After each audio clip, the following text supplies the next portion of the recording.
Congratulations, you finally made it to 4 p.m. You know what that means. Happy hour. It's time to kick back, relax, and dive into the world of sports with the Young and Norvelle Show. Whether you're catching up on the latest scores, analyzing the big plays, or gearing up for tonight's games, we've got you covered. So grab a cold one, settle in, and let's talk sports. Here they are, Patrick Young and Terry Norvelle.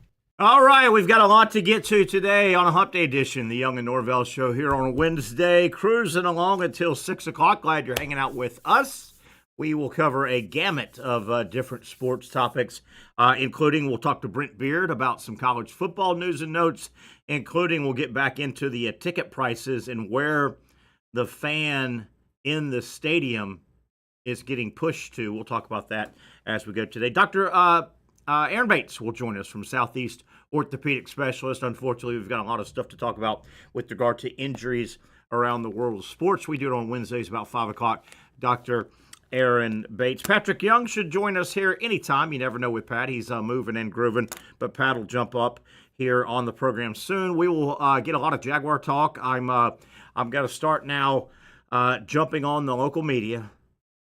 My buddies, my friends, they're doing it again, and you fans are falling for it again. I'm going to try and put some levity, some calmness to the Jaguars football team going into the 2025 season. You can follow me, you can believe me, you can listen to me, or you can jump on the fluffy local Jaguar media guys that do the same thing every single offseason, and they lead you down generally the same false path every season, and about mid-season, you're pissed off, they become pissed off, and then they get all tough, high, and mighty. No, you're not going to get it to do it again. I'm exposing you. I've exposed you. I'll tell you why they're doing it again this season. We'll talk Jaguars. In honesty, I don't like being the guy that has to deliver a tough message, but when the message has to be delivered tough, well, it has to be delivered tough. We'll talk a lot of Jaguars today as we go. All that is a precursor to some injury news out of Gainesville. I don't think it's terrible news, but word out of Gainesville the last couple of hours is hotshot wide receiver, true freshman Dallas Wilson has suffered some type of lower leg injury. It appears, reading different accounts, that Dallas Wilson has been seen in Gainesville with a below the knee cast, a cast below the knee. And let me try and see if I can dig up some stuff here on where it looks like and what it looks like is going on with Dallas Wilson. Highly recruited 5-star, came to Florida late. Everybody thought he was going to Oregon. He made a quick switcheroo and supposedly has dominated. Hell, he played in the orange and blue game because he got in school early and supposedly dominated the orange and blue game. Practices, they're expecting big things from Dallas Dallas Wilson are the Gators. The freshman wide receiver, and just some this is just some excerpts from different reporting sources today about Dallas Wilson, the standout wide receiver recruit who is in Gainesville and looking to open up the 2025 season and play a big role in the passing game. Freshman wide receiver Dallas Wilson, a standout for the Florida Gators during spring practice, recently suffered a lower left leg injury during fall camp, not back during spring camp, so this is not a lingering issue from spring. He did participate in the spring. The injury, according to this report and a gathering of reports, the injury occurred in August of 2025, so just right now, basically, during fall camp ahead of the Gators season opener. Multiple outlets, including Gator Country and CBS Sports, report that the issue involves the lower part of his leg. Wilson is currently wearing a hard cast below the knee and is expected to be sidelined for a couple of weeks, according to team and media reports. Again, let me read this last paragraph here. Dallas Wilson is currently wearing a hard cast below the knee and is expected to be sidelined for a couple of weeks, according to team and media reports. Well, lo and behold, there are a couple of weeks, 2 or 3, 3-ish weeks or so, before the first game, 3.5 weeks And frankly, game one is not a all hands on deck game against Long Island. Game two, South Florida, a little more of a pressing game, but that's probably not an all hands on deck game as well. Could you buy a couple weeks there? You certainly would like A, Dallas Wilson healthy. Duh. B, you certainly don't want Dallas Wilson to run out on the field for the first time ever in a real Florida Gator game wearing his real Florida Gator uniform at night for the first time, game 3 in Baton Rouge, Louisiana. I mean, it's doable, but man, wouldn't you like to have Dallas Wilson get 2 or 3 catches in the opener and another 2 or 3 or 4 in the second game, and then get on that bird and head to Baton Rouge? So we'll ask Dr. Bates about it as well. Is there anything, and I'm writing Dallas Wilson by Dr. Bates, his notes, we'll get to him about 5 o'clock. Is there anything to be gleaned, good, bad, pro or con, from a cast below the knee, not including the knee, which I guess that rules out MCL and ACL. Now, calf, Achilles, heel, bones in the foot. I guess all of that would be in play, but I would imagine if medical personnel has put Dallas Wilson in a cast on his, lower left leg, and it is below the knee and down to or through the foot, that would rule out anything knee injury, quad injury, hamstring injury, on and on and on. Obviously, just working the human anatomy up from the knee. Now, that doesn't mean there couldn't be something going on with, the UCL is in the elbow. The ACL, MCL are in the knee, but this is below the knee, so we would think that would rule those out. Patella, anything like that. Calf, certainly in play. I don't know if you would, it sounds like hard cast. I don't know if you would yeah. Wilson is currently wearing a hard cast below the knee and is expected to be sidelined for a couple of weeks. I don't know, we can ask Dr. Bates in a little bit, if it was a calf situation, which basically is a muscle, right? A muscle and a fleshy area. I don't know if you would you put a hard cast on a fleshy area in terms of your treatment might include massage, and I don't know, it may include some type of submerging in warm water, massage water. I don't think you would do all that with a Casey, Kurtz. Do you have any insight on that? I mean, I would think we rule out some things if it's a hard cast below the knee. Wouldn't we be able to just sensibly rule out some things? I mean, maybe, but I mean, if he has a hard cast below the knee and it's not fleshy related, if he broke his leg, that's a problem. I don't say that. I mean, it's just the reality of it. I'll say that, Casey. Who brought you on just then? Oh, I did. How you doing, man? Boy, I hear some rumbling outside. What's going on out there? Yeah, sounds like rain. Yeah, sounds like. I'll take it. I will. This window doesn't open back here, so I have no idea. Yeah. Oh, God bless you. I will. I'll take it. We'll try. So anyway, Dallas Wilson injured to some degree. We'll have to have some more reports the next several days. That's bad news. Good news, we've got 3.5 weeks. You've got 3.5 weeks really before everybody kicks off in college football. So we will see. I'm concerned now with the Jaguars. I've been concerned. I don't think the Jaguars are going to be very good. I hope I'm wrong. I've been consistent. I think we got Patrick Young on. Pat, you there? I'm here. Hey, buddy. How are you? Good, brother. Just got the Dallas Wilson news. He's banged up a little bit. Got a hard cast below his knee. Expected to be out, the Gator wide receiver, for a couple of weeks. But it doesn't sound – they don't really tell you what it is. But it doesn't sound like it's anything earth-shattering. Reports say they think he'll be back by the start of the season. So little bit of shake-up news out of Gainesville. As long as we got Eugene Wilson, I think we're fine. He missed the majority of the year from the beginning. He was like a non-factor.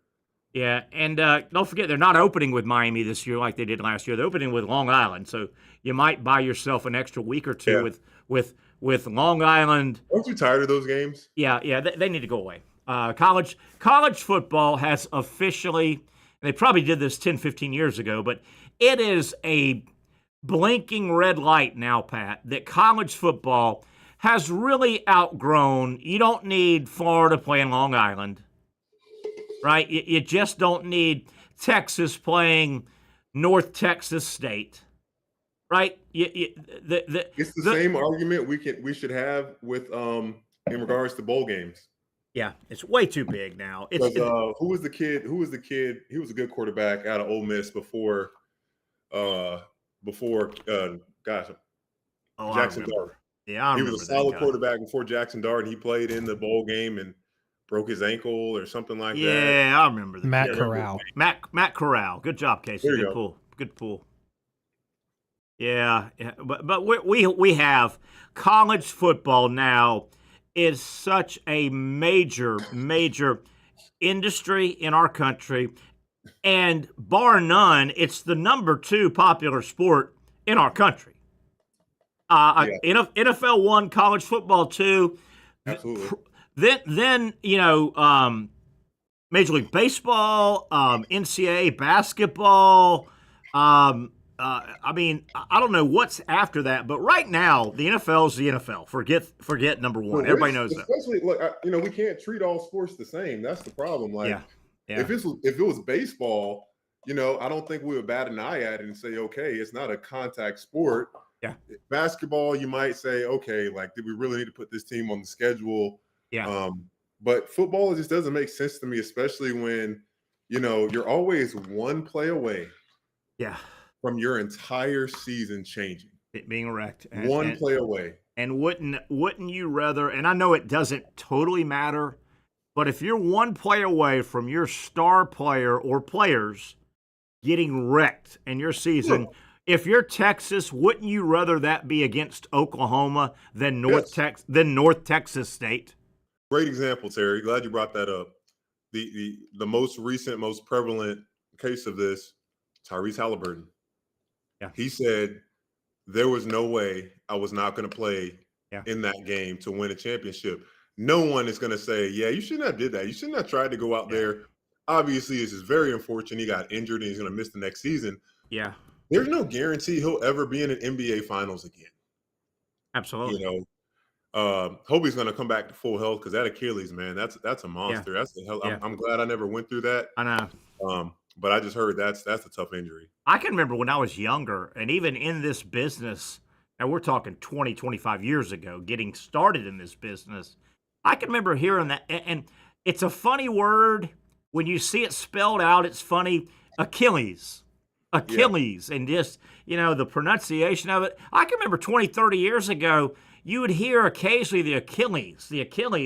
I didn't even really know what it was. It wasn't. Did you hear plantar fasciitis? Yeah, I feel like that's one that's popped up out of nowhere. Yeah, plantar fasciitis, and I'll tell you the classic one, the classic injury in sports that popped up in my professional broadcasting. Now, we'll say once I got in the business, probably I'm 60 now. I hate to admit it, but I'm 60 now. I got in the business somewhere between 25 and 30 years old, 25, 27, 28, 29. I got in the business. And the injury for me when I first got in the business that popped up, and I had never heard of, it was a new invention, was the high ankle sprain. All of a sudden, a million people would get ankle sprains. Then all of a sudden, in the early 90s somewhere, somebody decided to call it. They categorized it. The high ankle sprain. I'm like, where did this come from? It's interesting because they never say mid ankle sprain or low ankle sprain. High it's ankle just sprain. Like sprained ankle or high ankle sprain. One of the two. Yeah. Yeah, the hot and man, you don't hear that phrase that often anymore. No. But man, there was a 15-year run, and if you heard high ankle sprain, you went, "Uh-oh, our guy's out for a while." Almost like the Achilles thing now. The Achilles is kind of taking over the high ankle. Where the hell? What happened to the high ankle sprain? I don't know. Pat. Won't that person get rich? The one that can figure out how to Yeah. completely prevent ankle sprains. One of the other mysteries in my life, and nobody can tell me this, everybody that I know that's in my same age group concurs with me. Whatever happened? What the hell happened? Where the hell are the summer fireflies? When I was a kid, when I was running around at 6, 7, 8, 9, 10 years old, barefoot, dirty, I had Kool-Aid around my mouth. My hands were filthy from playing all day. I was barefoot. I'd been running around. I might have gotten tricked to come inside to eat a little bit of dinner. It was summertime, man. I would run back out once it turned dark. All the kids would be out. We would bring out mason jars. You know what a mason jar is, right? Yeah. Yep. And during the summer, when it got dark, there would be fireflies there. And you'd catch fireflies in the mason jar, and you'd watch them light up. They're different. Do you ever remember what happened to the fireflies? I just looked it up. Light pollution, pesticides, loss of habitat. No. We know that one. Oh, no. We killed the firefly. Decline in food sources. They eat slugs, snails, and other invertebrates. We killed the firefly off, didn't we? Killed the firefly off. Goodness gracious. And we haven't killed the high ankle sprain. We've just moved it to the Achilles, I guess. Yeah. Maybe. I don't Maybe. I don't know. How you doing, man? What's new? How's your day? What's going on? Did you get any rain today? We're getting on. I haven't gotten anywhere I'm at, and I've been on the move a little bit. Yeah. We're getting some. I'm at the station right now. We're getting some real thunder boomers. Okay. Yeah, we got. Let it rain, my baby. parents' house on the north side, and yeah, definitely the thunder came before, or the lightning came first, and then man, it was raining sideways for a second. Really? Come down, huh? Woo! And now on this side of town, it's beautiful. Yeah. Isn't that funny how that works, isn't it?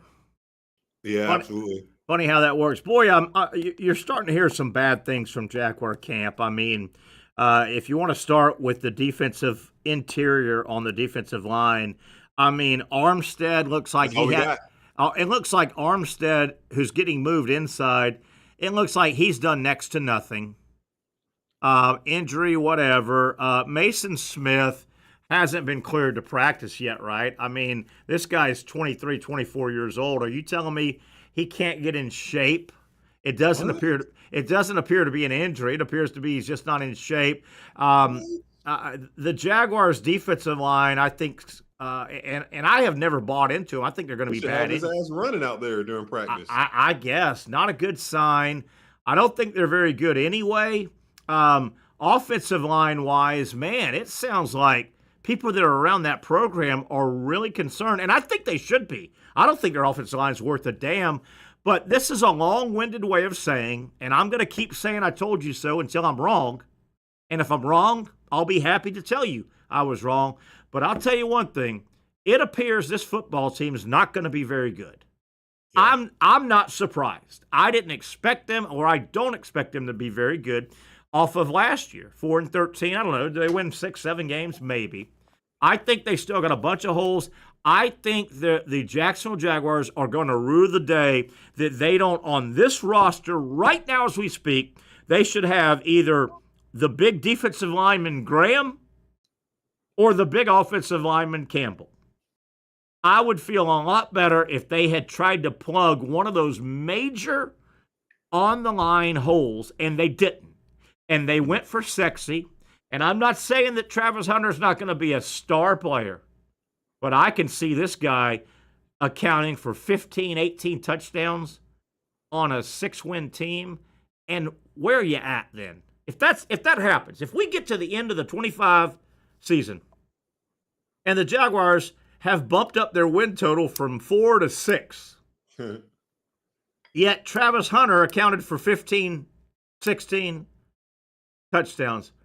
Are they any better off, Patrick? Because there's no Hunter accounts for that many touchdowns. I mean, I don't think we only have 6 wins. You think? I think we have more than 6 wins for sure. Okay. Well, what if he's the only guy that can score? I would put at minimum 8. And then you look up. I think what's going to kill the Jaguar fan, they just don't realize you sold the mortgage last year. There's no way to get any better next year. So are you telling me they're going to be a spit-polished, shine team winning 11, 12, 13 games? No way they're going to get better. Let's see. Let's see. In Gladstone, they drafted a lot of and grabbed a lot of just guys that we don't know if they're actually any better. But I want to play on the good side. Maybe they know something we don't know, Terry. Maybe. I want you got to hold on to something for hope. And hey, my buddy, you'll think this is hilarious. Okay. I was in West Palm Beach this past weekend. Buddy from high school, we went to Paxton together. Pretty cool that we're still friends, stayed in touch. Oh man, he's such a clown. Dang, I lost the story. I've done that before. Something about the Jaguars and being bad. Well, okay, yeah, thank you. Yeah. So be good. I hadn't seen him in a while, but he said, "Hey, look at what this guy got me for my birthday." And he pulls out a Jaguars jersey. Right. And on the name, it says "Sad since '95." On the back? Yeah. Oh, that's terrible. Sad since '95. He's gonna wear it with pride until the Jaguars do otherwise for him consistently. That is that is terrible. Oh my goodness. By the way, the Steelers come to town on Saturday for a fake game, right? One of their draft choices at quarterback, Will Howard, he's been ruled out. So you're going to see Mason Rudolph and or Skylar Thompson and or maybe one more injury. Maybe Aaron Rodgers has to play a little bit. Wow. How bad is that? Anybody but Skylar Thompson. I mean, he got a shot with Miami. Yes, he did. Oh, my gosh. Hey, and remember our topic either yesterday or the day before, and I've hit this a million times. The NFL is nowhere near expanding. I mean, they're signing guys like here's your quarterback pool for expansion. Tyler Huntley just signed. Yeah, because the Browns, Teddy Bridgewater just signed. The Steelers roll in with Mason Rudolph and Skylar Thompson. That right there tells you the NFL has no chance of expanding until they find out a way to produce better. You know how bad the product would look right now if you tried to field teams next year in Frankfurt and Rome and Paris and London. If there's going to be an expansion, it can't be over there. It can't be. Hey, it can't be even here. Can you imagine San Antonio and Orlando getting expansion franchises, and I could see having a team in Canada. Well, huh? I think you're missing my point. The location is not the issue. It's the level Quality. of quarterback play. Quality, yeah. Do you know how bad the product would look if you tried to run out a team in San Antonio and Montreal and your quarterbacks, unless something crazy happens, your quarterbacks would be Skylar Thompson and Mason. That's bad football to watch, man. I know. They got to figure out a way to get better quarterback play or they'll never expand. And a lot of it, though, is sometimes it might just be where you end up getting drafted. Like, you think? Oh, without a doubt. There's plenty of guys I wonder if they're drafted. I mean, let's how about this one? Tim Tebow. Yeah. You think if he gets taken to an organization that actually is like all bought in on his style of play and everything, like, his career could have been complete. I wonder if he would have left after his junior year instead of his senior year. Maybe because he would have gotten drafted a lot higher. He's one guy I thought about. So you make a good point. What if the league, as Tebow was playing his third season at Florida, what if the NFL was already, and it wasn't, but what if it was already Tim Tebow friendly? Yeah. And I mean by what you just said, his style of play. If the league was 10 years into Tebow's style of play, yeah, he may have taken off. He may have taken off. There's two guys, the two guys in our neighborhood that I'll go to my grave wishing I could see what really happened with these guys in NFL, and they were way ahead of their time in NFL years. Tim Tebow and Charlie Ward. Oh yeah. Charlie Ward coming out right now. He's Cam Ward. He might have changed. He might have chased the NBA just from I don't want to get hit standpoint. But Charlie Ward would have had to turn down a lot of money in the NFL today versus nobody took him serious because the NFL quarterback didn't play like he played 25 years ago. Now they do. Though, I can't wait to see in 10, 20 years, what kind of thing are we just blatantly unaware of? Because we can look back and say at those guys and say, why did it take them so long to pick up on the game and change, et cetera? Sure. But what's that blind spot going to be for us? I mean, look, one of the greatest stories I learned in recent years was Spurrier just being so against the shotgun. Yeah. Yeah. And it was Florida State kicking their butt where he finally, couldn't block him he couldn't block him enough to get his passes off, which chapped his ass, and he said, I've got to give my quarterback an extra half second. Yep. And now, a little bit of it was Spurrier was stubborn.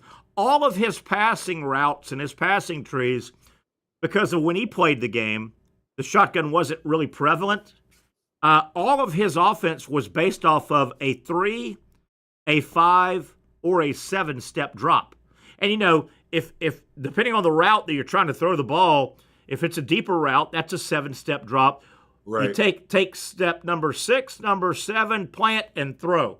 Well, the shotgun, you got to change everything because you're already 5 yards back. So I think it's a little different than just saying, hey, guys, we're going to the shotgun.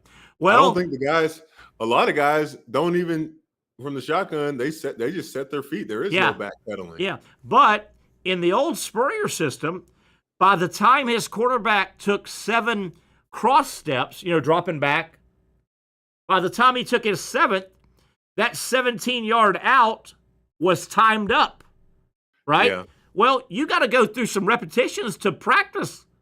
All of a sudden, when does the quarterback throw it? He's already 5 yards deep. Does he count? Does he take no? Yeah.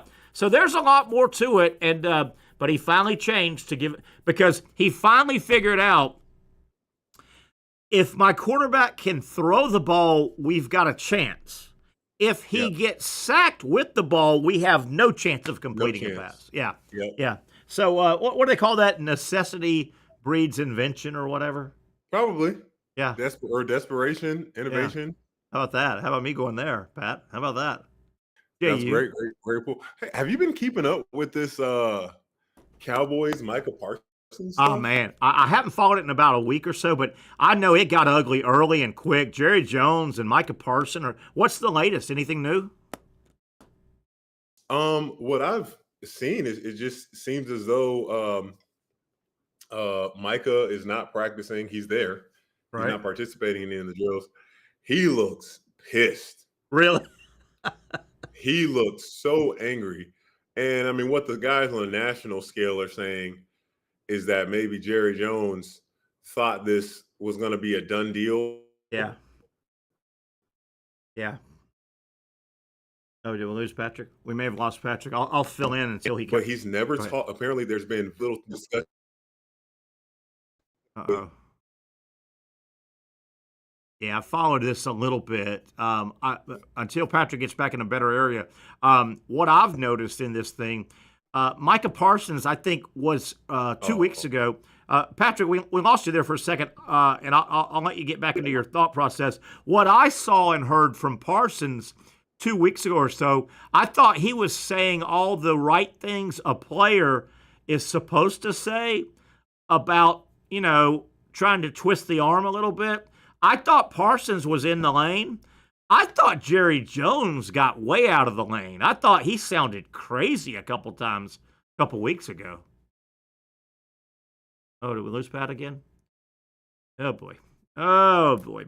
I know Pat had some good stuff there, so we may get back to that. But, boy, the Jerry Jones, and I'm not an ageist. I keep qualifying this when I say it. I'm not an ageist, but I'm telling you, man, I've seen Jerry Jones because we're now in NFL preseason, serious coverage football season. I'm like you guys. I've seen Jerry Jones recently, within the last 2 weeks or so. I've seen him on national outlets with cameras and microphones in front of him, and there have been multiple times where I'm like, man, I'm not sure this guy's in all of his faculties.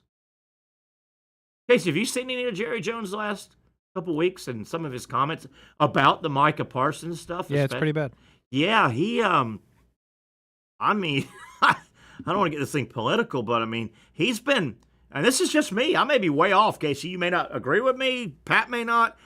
There were 2 or 3 times I snapped my head around at home watching and cooking dinner or whatever, and I went to the TV. I went, what did he just say? Jerry Jones has been coming off as Joe Biden last summer-ish. You know what I mean? Yeah, it's been bad. And I'm not going to complain at the reporters. Jerry Jones, and it's fine with me. He owns the team. He owns the freaking team. He owns the building. He writes the checks. He feels like he has to be at every practice. And guess what? Jerry Jones at practice will attract. He will attract cameras, and he will attract microphones. Pat, are you back? I hope so. I don't know what happened. Yeah. Finish your thoughts. I gave my thoughts on. I think Micah Parsons has been saying the right kind of stuff that you're supposed to say. You got to be a little firm, and I think his agent has coached him up. I think the Jerry Jones narrative has been almost, is this guy senile? I've been worried about Jerry Jones. Pick it up. You were saying something. What gain, Terry, does this make any sense? I don't know, man. What does he have to gain? I mean, literally, it's bad for Micah and it's bad for the organization that Micah put all that stuff out there on how it's been going. Yeah. And you want to say, oh, this is just regular negotiation stuff. Look, it can be preventable. Yeah. I don't understand. And yes, I do believe that. Actually, I don't know how firm, but there's 50-50 chance Micah gets his deal and he's playing week 1.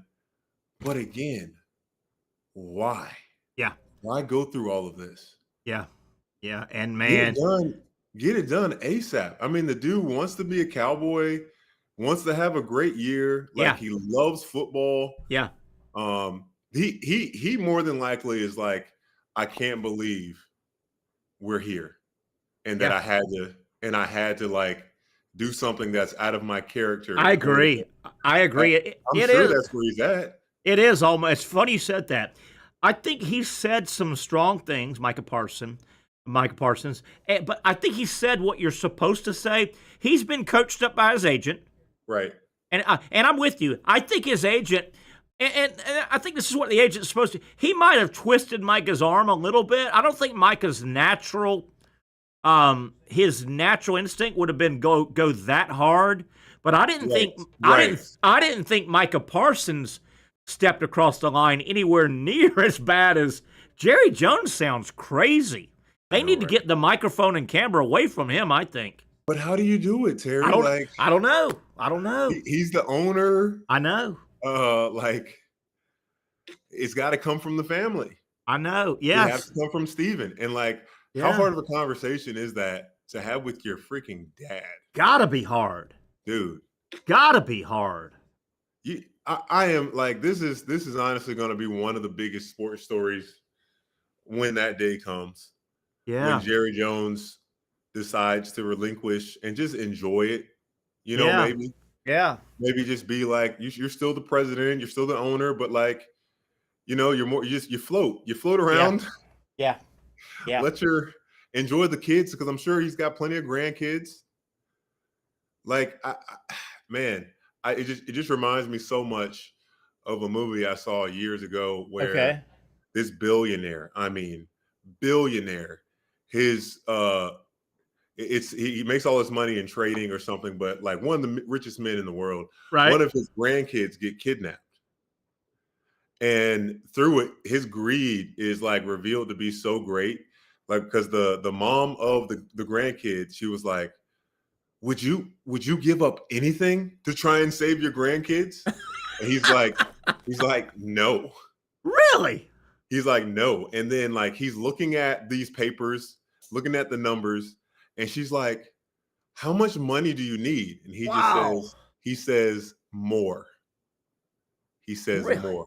Come on, Gramps. Multi-billionaire. Come on, and Gramps. That is obviously, it's based off a true story. And it reminded me of that because Jerry Jones, Gramps. Yes, I'm sure he would love to have another Super Bowl.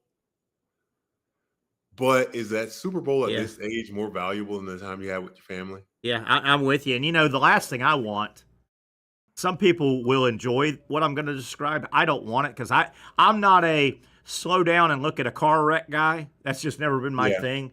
The last thing I want is, and I see this coming, I don't want Jerry Jones to have a massively embarrassing moment on camera.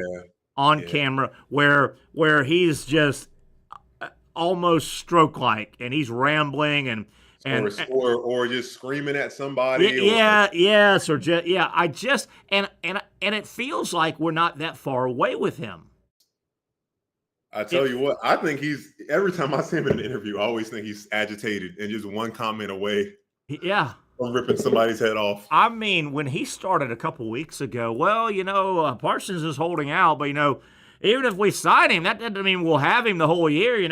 Any player could get hit by a car and killed, and you're like, he said that? Yeah, it was a really weird stuff. And I started going, did he just? Yeah, his analogies and stuff. You're going, oh boy, we may need to take the keys away from Grandpa. Yeah, I'm not sure Grandpa can drive anymore. Wow. But you said it. Until something verifiable happens, he owns the team, he owns the stadium, and he writes the checks. I know, yeah. He writes the checks. It's hard to get him out of there. How you gonna get somebody to walk away from that $400-something million check a year? God almighty. Dude. I don't know. Pat, hang tight. We got a neat story came from Gator basketball. Boy, the SEC actual dates and schedule has come out. We'll take a look at who Florida's playing basketball-wise in the SEC. I like it. There's one or two spots I don't like, but I want to get your opinion on Gator basketball SEC style. We know who and when now. We'll talk about that on the other side. It's a Hump Day edition. The Young and Norvelle Show continues after this quick timeout.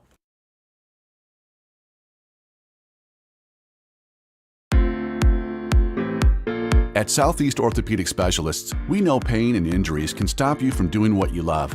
This is why our board-certified orthopedic specialists offer the latest in both non-surgical and surgical treatment options and create a treatment plan tailored to your unique lifestyle and goals. So, whether it is a sports injury or that nagging pain that's keeping you from doing what you love, our team has the right treatment for you. For more information or to schedule an appointment online, visit our website. You really got to hand it to him.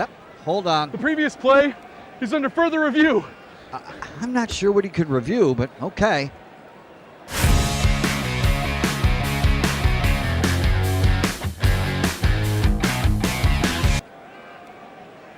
Sure has been a while. Dine in at Hurricane Grill and Wings for the football season. Well, there he is. Oh, what is that?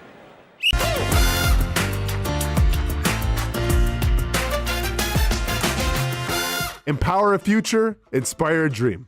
It's a bold but simple mission for the Jacksonville Police Athletic League known as Jax PAL. Help the next generation of kids in Jacksonville shape a brighter future. their after-school programs, teenage leadership programs. There's community outreach. It's been just an awesome opportunity to be out here with my colleagues and do something good for the community. It's really been an interesting opportunity to just see everybody work together in a way that we don't normally in the office. And there's sports.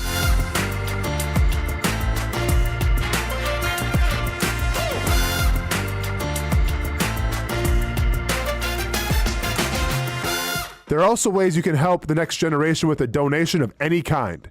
Just visit jaxpal.org to get more information. Empower a future, inspire a dream with Jax Pal.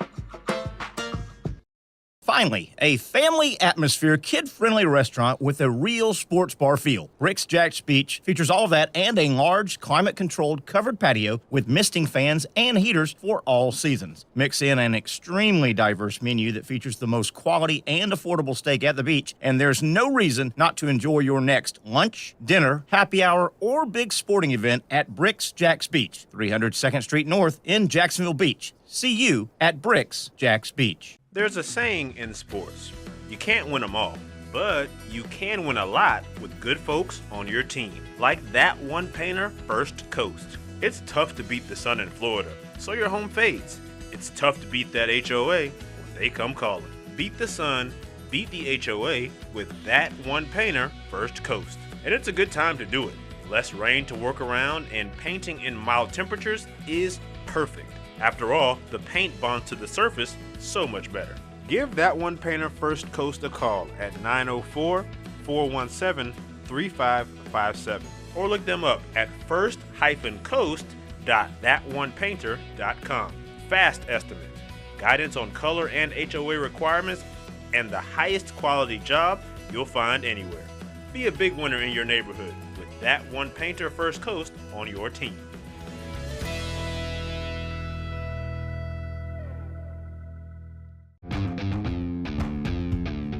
When you think sports, you think Action Sports Jax, the official station of the Jaguars, on location for every game. But the most experienced team in town doesn't stop there. From high school football to the big events in the area, Action Sports Jax is always on. Now, we take that to a new level. Action Sports Jax 24/7 is around-the-clock coverage of the teams you love and the moments you can't miss. The best local sports in Jacksonville on Action Sports Jax 24/7. All right, back we are. Apropos that we have a shot from Gainesville as some not so good injury news coming out of Gainesville. Welcome back to the Young and Norvelle show here on a Wednesday. I'm live in studio. Patrick Young joining us. We'll talk to Dr. Bates around 5 o'clock. Brent Beaird, I think maybe around 5:30. Pat, real quick to recap before we get to some Gator basketball. Dallas Wilson, reported by multiple outlets, he is running around right now in a hard cast below the knee. Not a lot more information on the five-star receiver who they expect to have a big year. Some reports, I guess, kind of according to the reports source, they think a couple weeks and he'll be back early in the season. Nothing's been reported, but it says a hard cast below the knee. So we'll ask Dr. Bates that I would assume that rules out any ACL, MCL in the knee or patella or anything. It's below the knee. Right, below the knee. Does that rule in calf? Does that rule in Achilles? Well, I wonder if Doc gets annoyed by the ambiguity with some of these injuries. Yeah. And we'll ask him. Also, Gator news, you may have heard former Trinity running back and Florida current running back Trayon Webb supposedly has had they're calling it now, hamstring cleanup surgery. He had it on Monday, I think. And it said, and I've heard the word ruptured, which sounds bad, and then I've heard the words cleanup. And I've never heard of hamstring cleanup. Yeah, you're also hearing this may be only a few weeks, so we'll ask. So I want to get some Gator news and notes injury-wise. Dr. Bates, don't teach me something today. Yeah, don't. He might. He might. Hey, Gator basketball.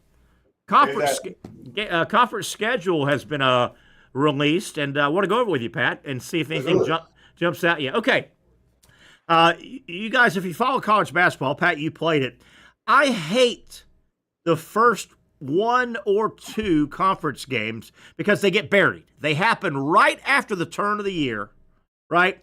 And I hate it. Okay, here we go. Florida will open up conference play Saturday, January 3rd at Missouri. Okay, what's his name? The coach there's done a nice job at Missouri. Dennis Gates, yeah. I don't know how good they're going to be next year, though. I don't either. I can live with that. So that's Saturday. The problem is those games get buried right there with the holiday and football. But so Florida will open up on the road, and every road game is going to be tough because the defending national champions are coming in. Oh yeah, for sure. Wouldn't you agree with that? Absolutely. Yeah. Yeah, I mean they're going to have a target on them all year. Yeah, they just got to stay together, repeat. But do whatever they did last year, repeat. Yeah, that team chemistry and culture, repeat it. But wouldn't you say though, with such a veteran team, and I know there's a couple new guys that may not have played in these type of environments, but not many. With such a veteran team, Gator basketball, I don't think is going to get spooked on the road. I mean, the run they had, they played everywhere last year. Oh, everywhere. Yeah. I mean, there's no way after winning the national championship that Coach Golden has he's expecting to win. I guarantee you, he has such a high level of confidence they're going to win every road game. And honestly, I mean, if they have a few losses on the year, I bet you their games that they were all in, it was a close game, the whole game. Yeah. Or, they did have some like the Georgia game. That was an outlier where Georgia just went guns blazing for the first 4 minutes of that game. Remember that? They couldn't miss. It was unbelievable. They couldn't miss. They couldn't miss. I'll say this. I've gone on record, and I'll stand by this. I don't think this year's Florida basketball team will have – I think they'll have 3 or 4 more losses than last year's team. I don't see this year's team going 36-4.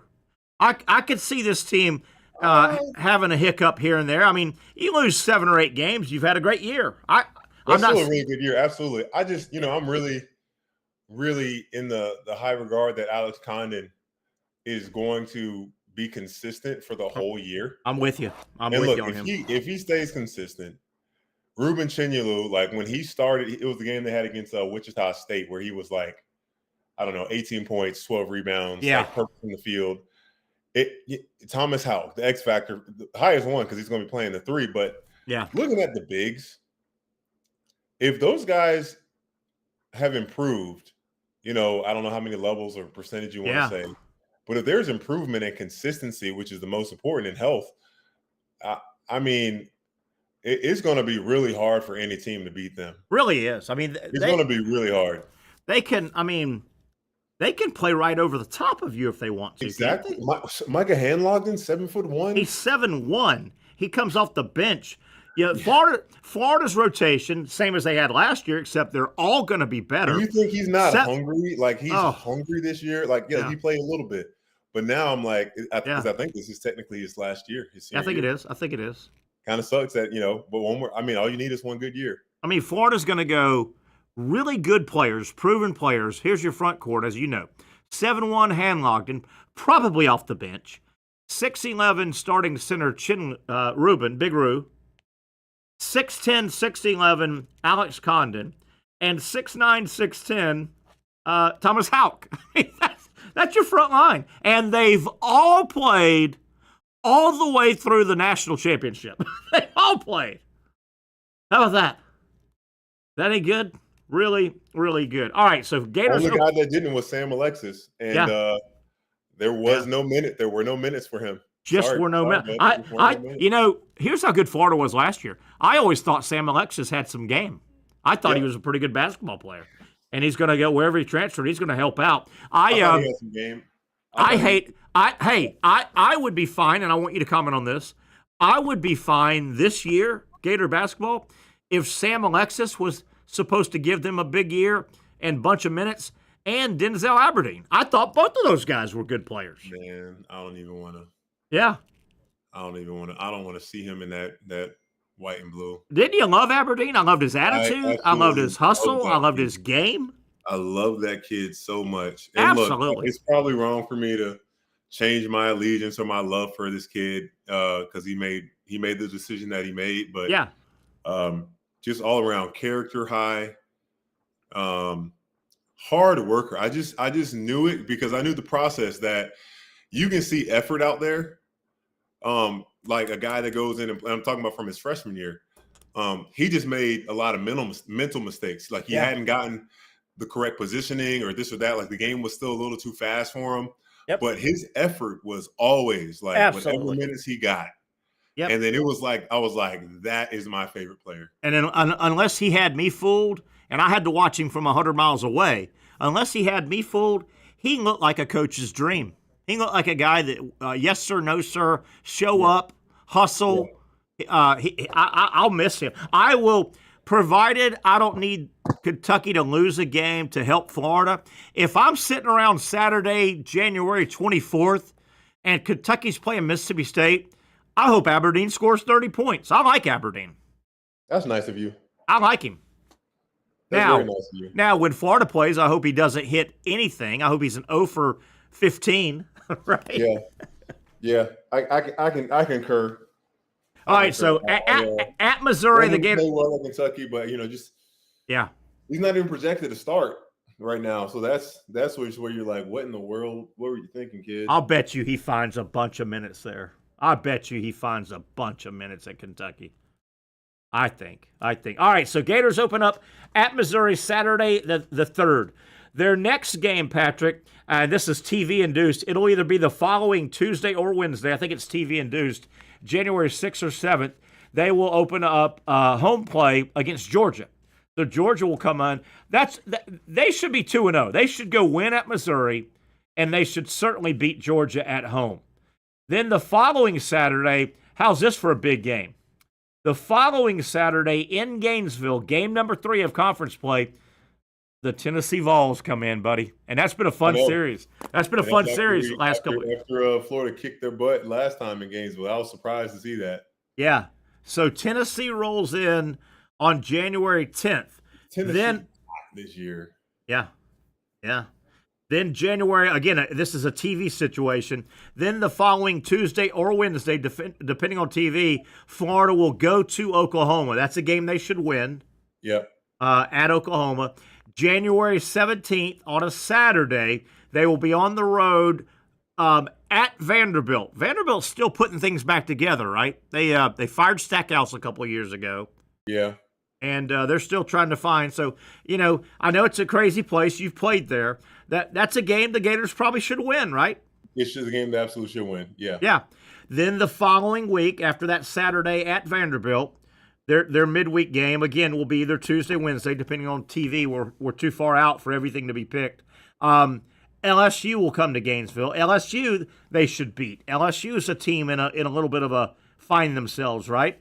Right. Absolutely. Yeah, they should get them. Hey, man, Tennessee, I'm looking at, man, they didn't do very well with grabbing a point guard to replace Zakai Ziegler. Yeah, they did get the big high school kid, though, that came late. Yes. Ahmet. He's 6'9". He's 6'9". I'm like looking at the roster to see who's coming in. You know much about him? He's supposed to be Troy Henderson. He's a freshman. He's a 3-star recruit. He's not gonna start.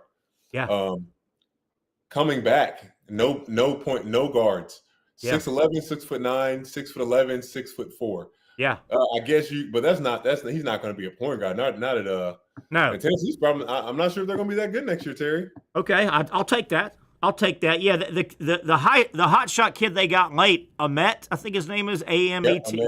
But yeah, he's a big guy. He's not a ball handler. Yeah. So that gets us through LSU. January 24th, Saturday. How about this game? And I love it. It's late January, so we'll start thinking basketball. Yeah, the Auburn Tigers, a Final Four rematch. How on fire is the O-Dome going to be on that day? Oh God! Oh man! Oh Patrick, we got to be there. Patrick, Yeah, shoot, if I don't get the game, you better be working at Miami here in Jacksonville. I'm gonna write a strongly worded letter to my boss. A strongly worded letter. Dude, you gotta get some of these games in games. I get some of these games, yeah, without a doubt. I would love them. Patrick, I mean, so easy. Auburn's probably gonna be good again. I mean, Bruce Pearl's got that thing rolling. Oh yeah, Bruce Pearl. I'm not making the mistake of doubting him anymore.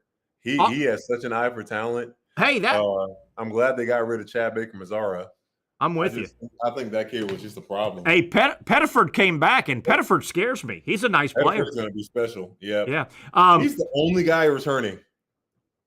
Really? Last year. I got this document. It's the SEC basketball roster turnover.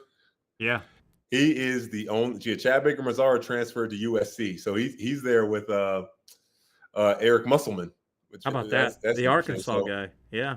So we're looking at Auburn. Let's see. He probably did much better. I think he did much better in the transfer side. He got Keyshawn Murphy from Mississippi State. Okay. We got this kid from JUCO, Abdul Bashir, averaged 27.2. So damn. Is he going to be a gunner? And then another good one, the kid from UCF, Keyshawn Hall, averaged 18.8 at UCF. So he always gets these guys locked. He'll have some players. He probably would have some better high school recruits, though. Bruce Pearl will have some players. Hey, that wouldn't surprise me, and I know we're 6 months out. That Saturday, January 24th, Florida hosting Auburn in a Final Four rematch, that could be ESPN Game Day. Yes. Reese and the boys could roll into Gainesville for that one. Oh, yeah. If Reese is going to be there, I'm making sure I'm going to be there sometime. Hey, and you know what? It wouldn't hurt my feelings if that was a noon. I know people want night games. I'd like that to be that noon tip-off. They do the show all morning, and, buddy, they tip that son of a gun off at noon. I'll take that in a heartbeat. All right, so the midweek game after the big Auburn game, Florida will go on the road at South Carolina. They should win that one. South Carolina's kind of piecing it back together. Then how about this? January 31st, Saturday, to close out the month of January, the Alabama Crimson Tide rolls in. Remember, Florida had to play at Auburn and at Alabama last year and at Kentucky. Yeah. So those games come back to Florida this year. So the Gators, how about those two Saturdays? Auburn one Saturday and Alabama the next in Gainesville. Is that any good, Pat?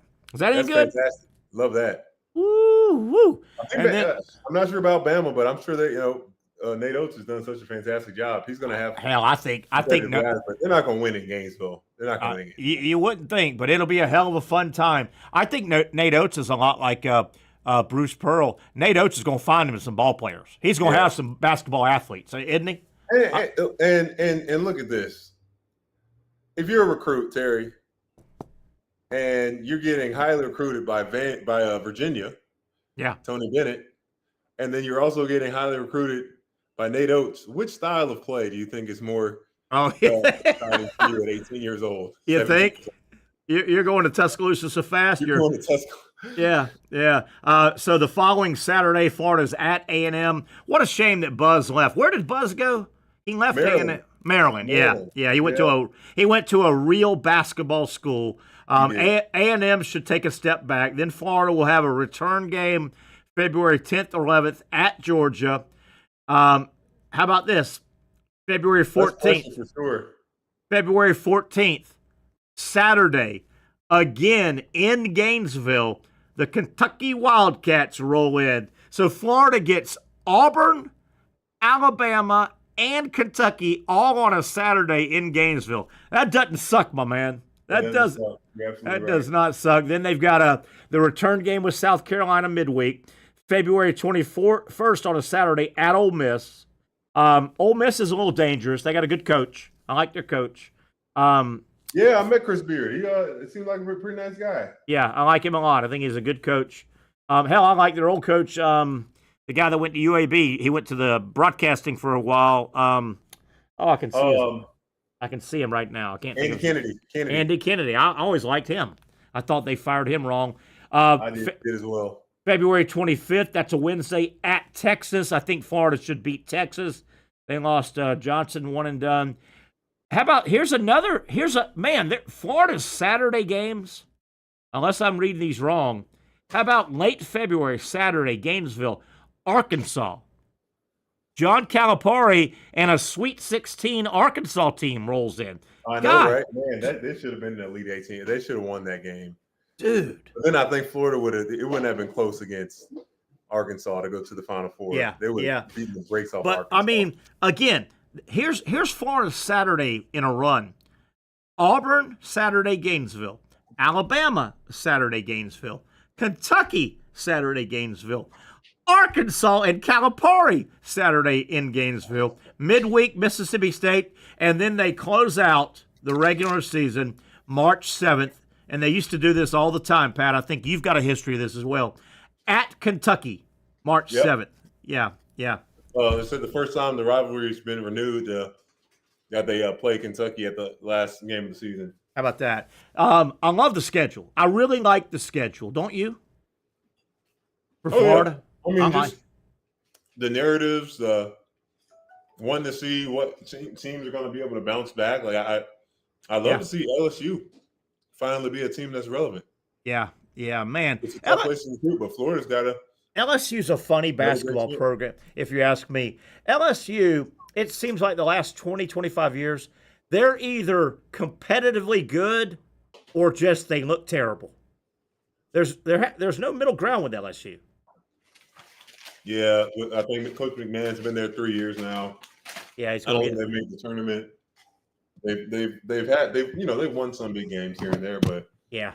Ever making a statement? Absolutely not.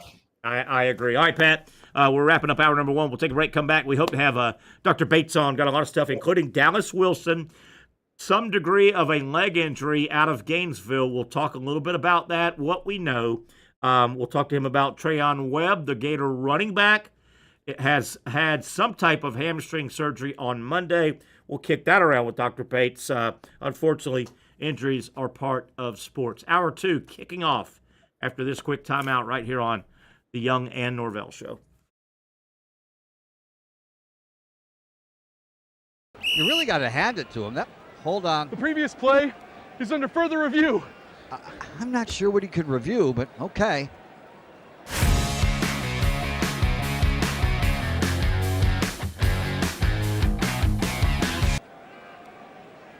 Sure has been a while.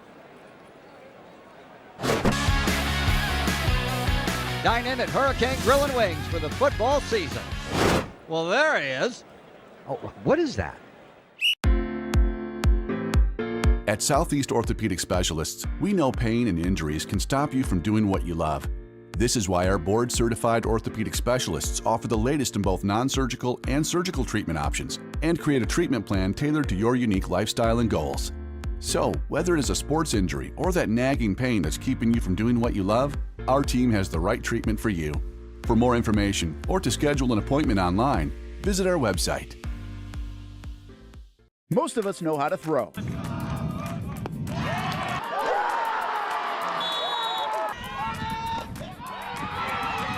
But you need to know what to throw. I'm not talking about footballs, baseballs, softballs. We're talking about those items you need to recycle. Republic Services explains it easy. Recycling simplified. 1.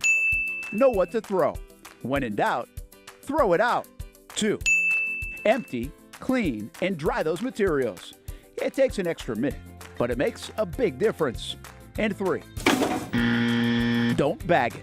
This makes the recycling process faster and more efficient. This is a look at the Republic Services North Florida Recycling Center. You can make this process even more efficient. By utilizing those 3 steps, Republic Services can help you become a better recycler in your home. Learn more at recyclingsimplified.com.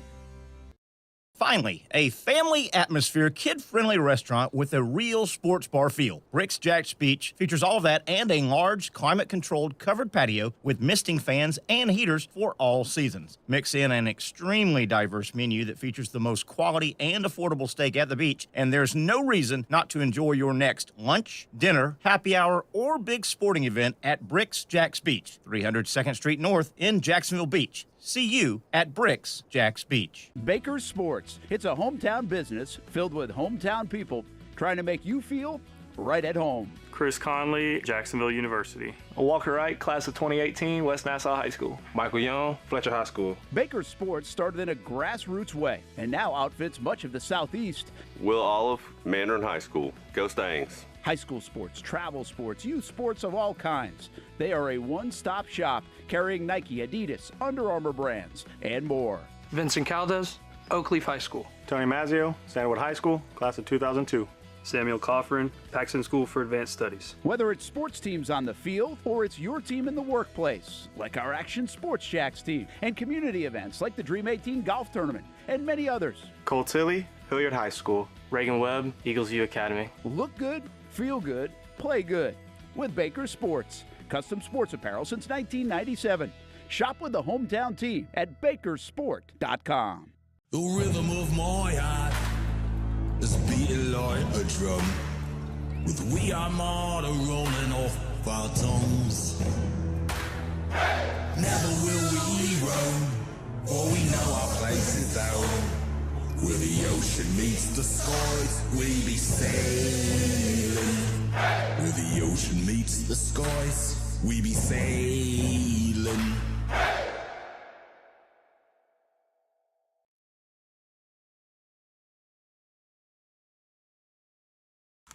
All right, let's get it back on here as we kick off hour number 2. It is the Young and Norvelle Show. Time to talk some sports medicine with Dr. Aaron Bates from Southeast Orthopedic Specialist, our guy from SOS. Doc, how the heck are you on this, looks like volatile weather Wednesday out there? Yeah. I'm doing well.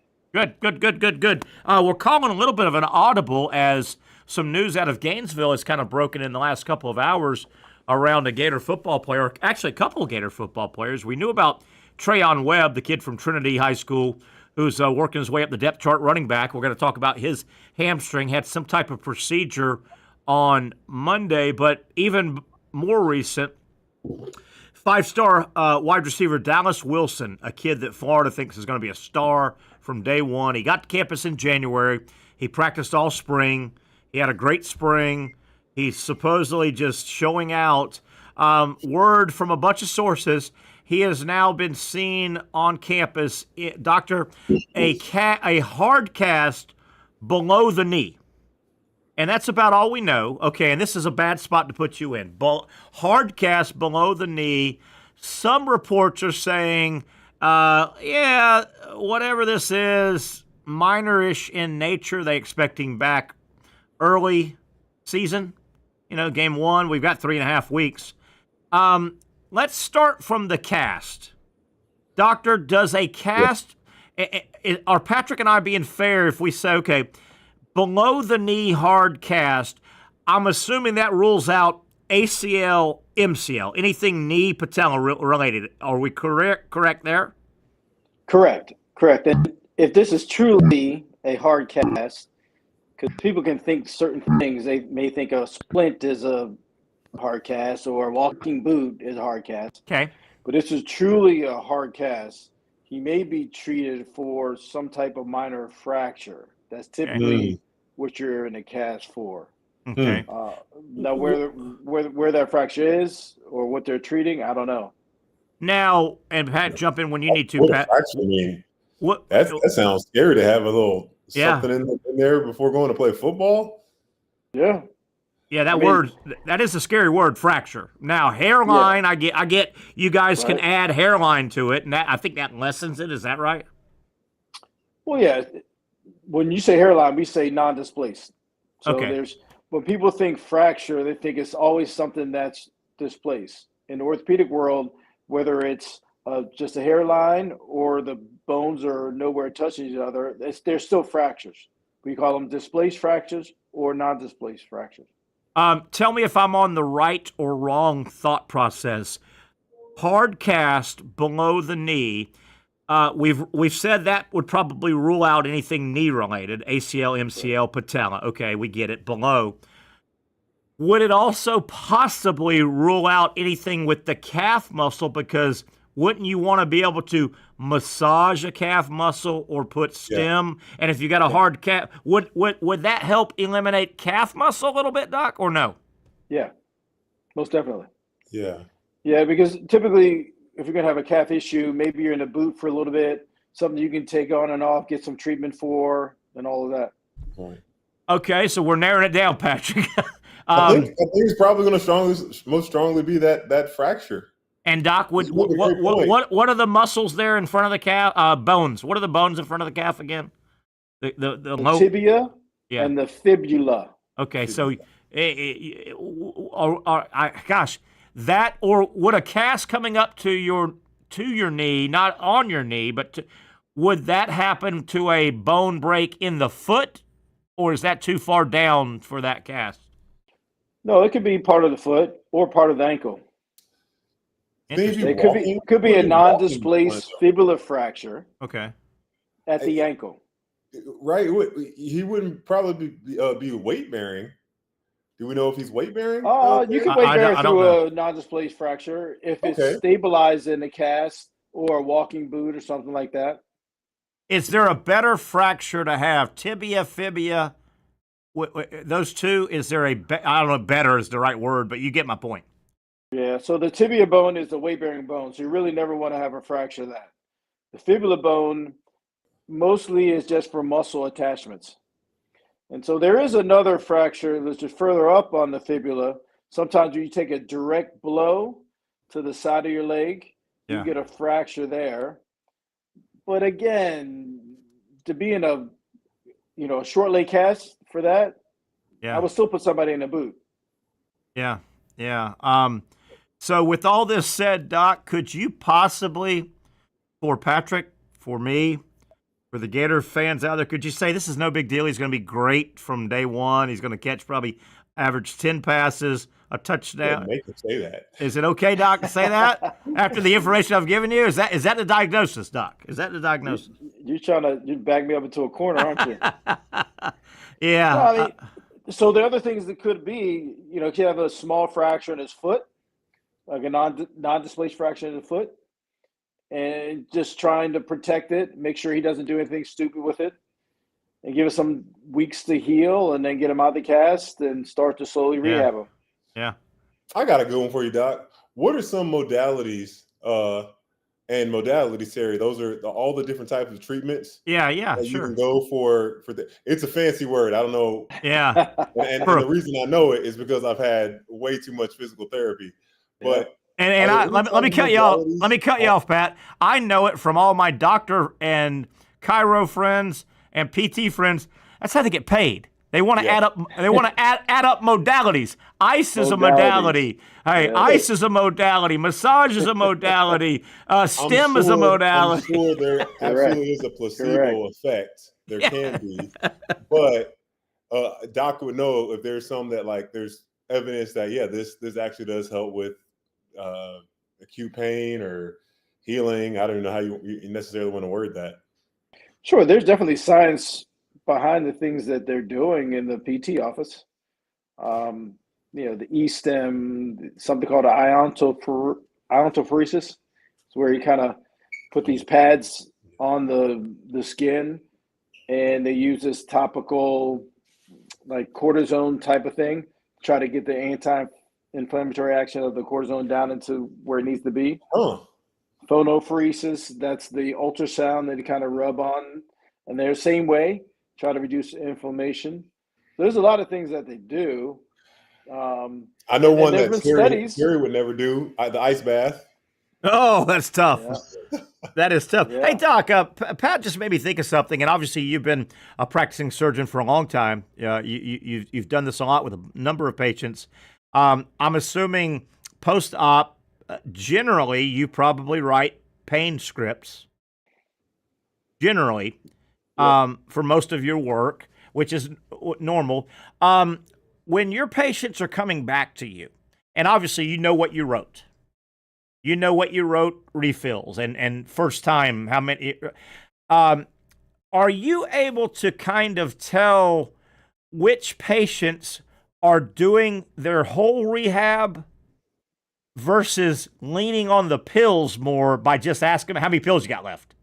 Right? I mean, do you have patients that go, he says do this on that. That's a lot of work. Stretch this, do that. You know what? I'm just going to gobble pills, and that'll be my rehab. Can you tell by the number of pills they're using if they're not doing their rehab the way they should be doing it? Yeah, but it's not really by asking them how many pills they're using, because they can lie to me about telling me about how many pills they're using. Right. So, but it's a personality of the patient. You kind of pick up on that. Okay, because I know I was really I don't have, when I went through my surgery not long ago, I don't have much of a baseline at all, but I'm aware of at times abuse of prescription pain pills in society. I'm aware of all that. Yeah. And I was really impressed with my surgeon when he got talking to me about what was going to happen, and then he wanted me to swallow the acetaminophen and the ibuprofen daily, multiple times a day when he told me. Stay on top of that pain. And not touch the whatever he gave me. Oxycodone. Codone. That was it. Yeah. He said, he made it sound like, man, if we don't even have to touch that, we would love not to touch that. It can be dangerous. Yeah. He said, It can be. Yeah. It can be. Yeah. The way I typically do it is a lot of times the surgery I do, the anesthesiologist will do like nerve blocks, like for the shoulder or the lower extremity for the knee. And so they'll give the patient about 12 to 24 hours of pain relief. And it's kind of numb and numbs that area. But if you don't take anything before it wears off and it wears off, you don't know, well, then you're behind the pain. Is it bad? Yep. So, it can be really bad, depending on what we do. So I actually tell them to start taking the pain meds right when you get home from the procedure, and you take it kind of through the night. So you're ahead of it. You get your blood levels to that therapeutic point. And then once you know how much pain you're going to be in or not be in, once the block is worn off, then you have more control over it, and you can wean off of it a lot quicker. So overall, you use much less pain meds that way. And Pat, unfortunately, knowing your history, you've gone through a lot of these situations we talk about and pain pills. Oh, yeah. Am I correct? ACL surgery. I felt, that's when I learned that to be so true. You cannot fall behind that pain. Is that right? Oh, but it takes your breath away. Oh, God, that sounds bad. Oh, yeah. Doc, am I correct when we're going to get off the pain pills, but I've learned so much during this procedure. It almost sounds like the pain medication doesn't really, I don't want to sound stupid, but sometimes you think when you take a pain pill, if it's the wrist, the arm, the shoulder, it's going to get in the body and go there and fight it off. It sounds like the pain medication really, it tricks the brain. It's a brain trick. Is that right? Yeah. It is. Yes. It acts in the central nervous system to tell you that you don't really have pain. Wow. Right? That's very interesting. Yeah. But it does go to pain sensors, nerve endings that are responsible for pain. But what happens is these pain meds are so addictive because they upregulate these receptors. Yeah. Right? So the receptors that it uses to attach to the cell to say that you don't have pain. God, it's wild, man. So the more that you take, the more receptors are going to be developed, and your body's going to think that you're going to need more pain meds. Yeah, and it's wild, man. Vicious cycle. That is wild. In terms of getting, what do you call it when you get hooked on them? Addicted. Thank you, Patrick. Yeah. When it comes to being addicted to these pain pills, and we hear that can be a big problem in our country. Is there a more susceptible age? Does a young person get addicted quicker, easier than an older, mature, or is it no factor age-wise? No, I don't think it's a factor age-wise. I think they've looked at genetic predispositions, though. Okay. So there may be some genetic markers that have been tested for that can predict if somebody's going to be more addictive to pain meds or not. Gotcha.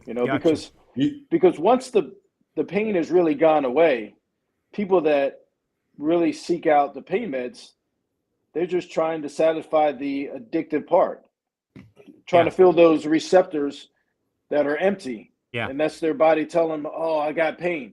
They don't have pain. They just have those receptors that are telling them that they should have pain. Pat, you had one? Yeah, I got a good one for you, Doc. So with your team at Southeast Orthopedics, and I think it's good for our listeners to hear, are there any times that you have to deny a patient of getting a replacement because you don't have confidence that they're going to be fully invested in the physical therapy. Good question, man. Good question. Because it's not just for replacements. It could be for other things too. Oh yeah, true. Good point. Right? Anything that you're trying to reconstruct, yeah, or repair, yeah, or whatever. If the patient isn't invested in their rehab, yeah, they're not going to do well. Well, I'll tell you this: my post-op is tomorrow. Okay. So I will not have seen my doctor until tomorrow since the procedure, and it's 1 day short. It'll be 1 day short of 2 weeks. I'm going to walk in there like I'm going to walk proud because I've done everything. I've done it the way he's told me, and I have seen the results now. I'm not going to say those first 4 or 5 days weren't tough, but no, I've done my wound care. I've done my sitz baths. I've done my medicine. I've done my keep the area.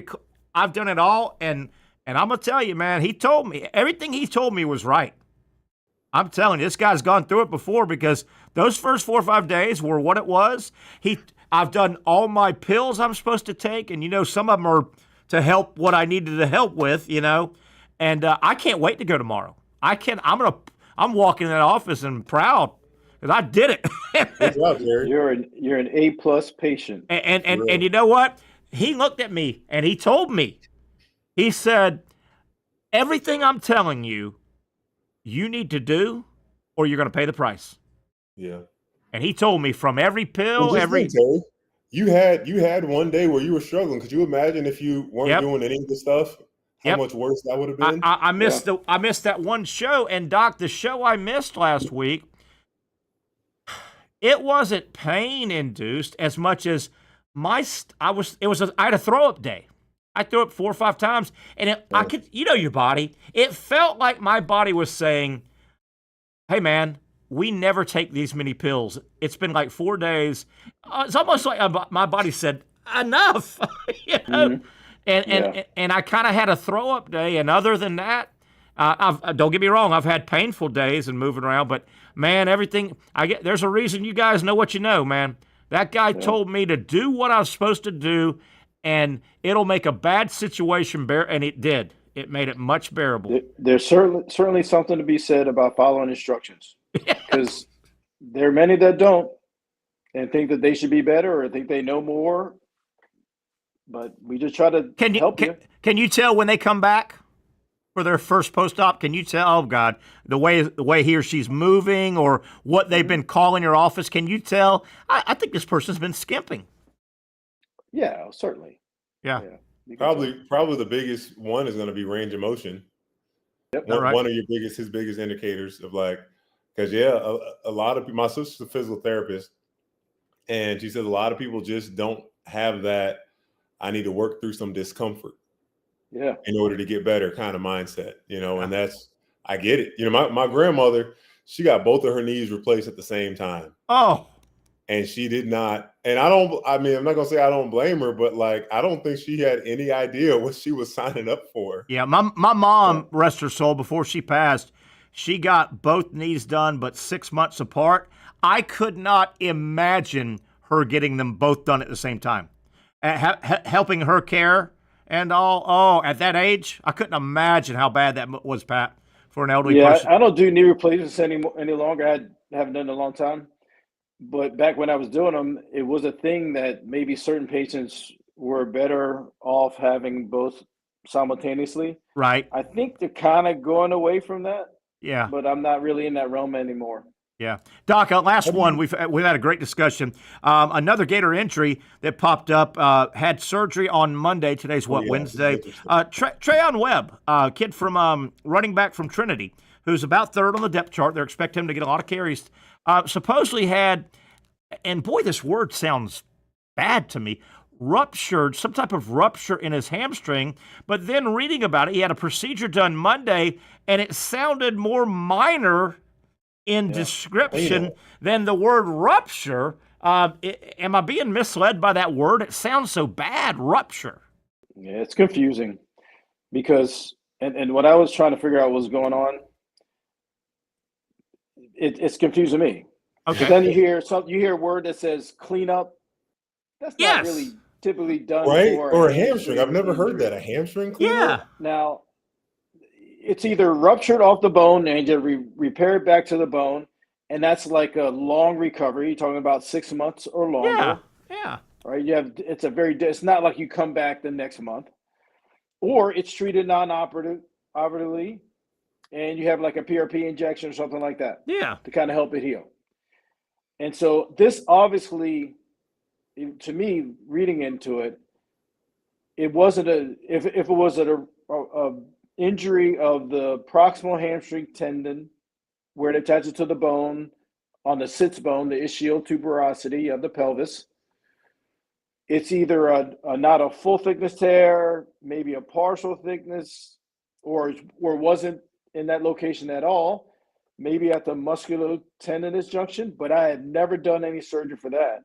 Yeah. So I don't know. This is kind of weird. Yeah, and then, again, a little bit like Dallas Wilson, the receiver we talked about, it sounds like they think Webb's going to be kind of running around ready to go early in the year. Yeah.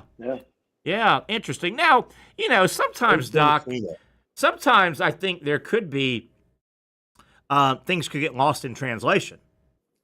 You get a athlete that's at a medical facility that gets a procedure. That all has to cycle back to a sports information department, right? And an SID or an assistant SID or a football communication or a Patrick Young or Terry Norvelle. We're not medical. I think sometimes a word can slip in or out of a release. It's maybe lost in translation. Yeah. I think a word or two could be slipped in or out of a press release, and somebody says rupture, and man, that might not have been the best word you should have said. 32-year-old non-medical sports information assistant. As soon as I hear the word rupture, I'm like, dang, they going for the year. Yeah. Right. That's where it got me, and I'm glad that Doc, at least you and I were kind of thinking along the same lines. Wow, good stuff again, Doc. It's been a quick-moving segment. We appreciate you, and of course, Southeast Orthopedic Specialist. Remember the Bumps and Bruises clinics right around the corner. Can you believe high school football be kicking off here? To start before we know it, man. Before we know it. And again, Southeast Orthopedic. Are you going to be out any high school games, Doc? Yeah, we cover a lot of the Clay County schools, so Fleming Island and Oakleaf and Ridgeview and the rest of them. Fleming Island is across the world. No. It's across the world. Right. Yeah, it's Pat, way down there. We got to make a Friday trip out there, Pat, somewhere out there. You drive? I'll drive. My daughter's Orange Park grad. She graduates from Orange Park, so we had to go whoop up on Fleming. Well, not a lot. I don't think we did a lot. But maybe back then. Hey, that Clay County, that high school little area, that Ridgeview, Orange Park, Oakleaf, Fleming, and all that, they go at it pretty hard now. They take those games serious out there. Yeah, they do. They've Clay? been down in the last couple of years as a county, though. Yeah. Some years ago, they had some powerhouses. Doc, do you live in that area? I do. Okay, so it helps you cover those teams while you're in that area, yeah. Yes. Yeah. It really does. All right, Doc, we'll let you go home. It's probably dinner time for you. Super job, as always. Great part of our show. I know Pat and I, we look forward to it every Wednesday, talking with that guy, Dr. Aaron Bates from Southeast Orthopedic Specialist. We'll take a break, come back. We'll talk some college football. Brent Beaird will help take us home. We got a lot of college stuff to talk about. Unfortunately, Brent may have some more information on some of these injuries. Boy, you hate these injuries this close to the season. Right. All right, wrapping up the final half hour when we come back. The Young and Norvelle Show on Action Sports Jax.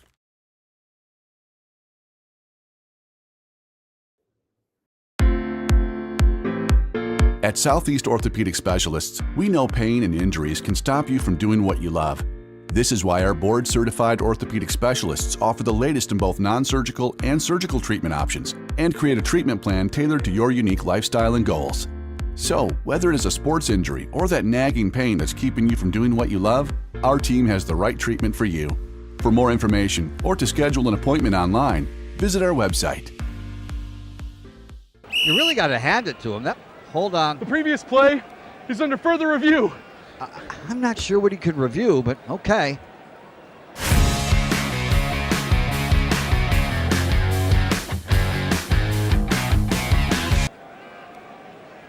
Sure has been a while. Dynamite Hurricane Grill and Wings for the football season. Well, there he is. Oh, what is that?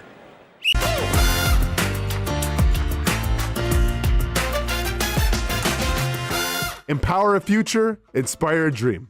It's a bold but simple mission for the Jacksonville Police Athletic League known as Jags PAL. Help the next generation of kids in Jacksonville shape a brighter future. Their after-school programs, teenage leadership programs. There's community outreach. It's been just an awesome opportunity to be out here with my colleagues and do something good for the community. It's really been an interesting opportunity to just see everybody work together in a way that we don't normally in the office. And there's sports.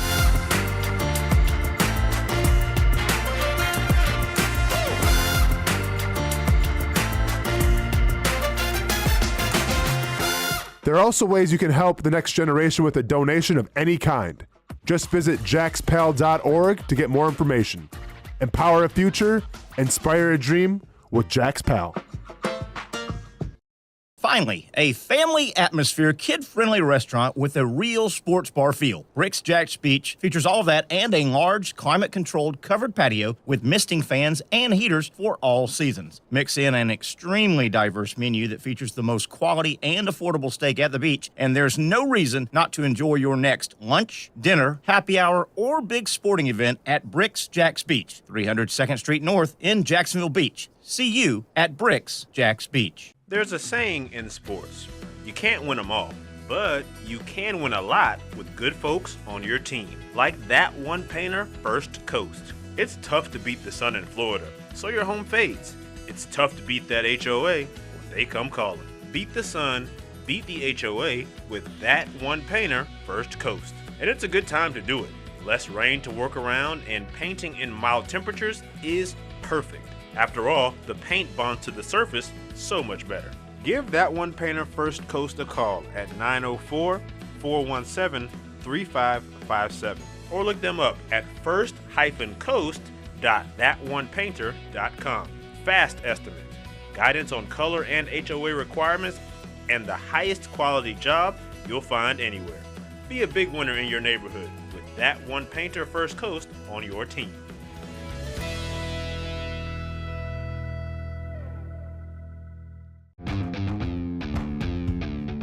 When you think sports, you think Action Sports Jax, the official station of the Jaguars, on location for every game. But the most experienced team in town doesn't stop there. From high school football to the big events in the area, Action Sports Jax is always on. Now, we take that to a new level. Action Sports Jax 24/7 is around-the-clock coverage of the teams you love and the moments you can't miss. The best local sports in Jacksonville on Action Sports Jax 24/7. All right, let's get it on inside the final 30 minutes. It's been a fun show. Hope you've enjoyed the program today. I know Pat and I have enjoyed bringing it to you. I want to thank Dr. Bates and, of course, Casey Kurtz producing as always. Boy, that guy's smart, isn't he, Patrick? Dr. Bates? Yeah. I wish we, I wish I would have known him sooner in my career. I would definitely would have had him help me through my basketball journey. Yeah, and I tell people all the time, I'll run into people that are going through, man, I got to get my this operator, my that. I'll say, hey, man, I know a guy. I know a guy. Yeah, no, absolutely. Dr. Bates. And he doesn't do hips anymore, but my mom is going to go to the office to get her hip looked at. Yeah. Did she hurt at one time, or is it kind of a cumulative thing, or hard to say? It's a cumulative thing, I believe. I think, there was 2 or 3 years ago, my mom was into power walking like crazy. Yeah. Like, put the same song on the whole time she's walking. And she'd be moving. And I think, my mom, Benita Young, knows how to overdo it. And from back then, I think her heel, it's been on and off, whether it's her labrum or whatever. But yeah, she definitely needs to get that thing figured out. Oh, man. Goodness. It's muscle. I don't think it's a bone issue. Yeah. We probably won't get deep into it, but Major League Baseball, we've got Brent coming on, and we'll run out of time. But did you hear the deal last night? The guy for Arizona, Gurriel, he hit a pitch. Yeah. Mason Miller delivered a pitch to Gurriel. 104. It was like 103.9, and dude hit a home run about 439 feet off 104 miles an hour. I'm surprised it didn't go further than that. I know. Am I the only one that's not understanding that? Well, I guess angle too depends, what the angle was. But if that doesn't tell you the old adage, well, you know what? I don't care how hard you throw. If you throw it in the middle of the plate and they see it enough, they're going to hit it. Yes. Oh, without a doubt. 104, basically, he threw it in, and it went out. I don't know. Did anybody see the exit? How much time do you have to see that and swing? No, you're starting that swing as the ball's still, you start your swing, the ball's still in the hand, man. That's the thing, though, Terry. When you know a guy throws that hard, like Paul Skeens, and I'm not saying this is easy by no means, but, like, you are expecting fastball a lot more often. Oh, because that's their signature pitch. They're trying to just fan you with their flamethrower. Yeah. You wonder too, is there a point? Most pitchers want some run on the ball, particularly their fastball. They don't want it to go straight.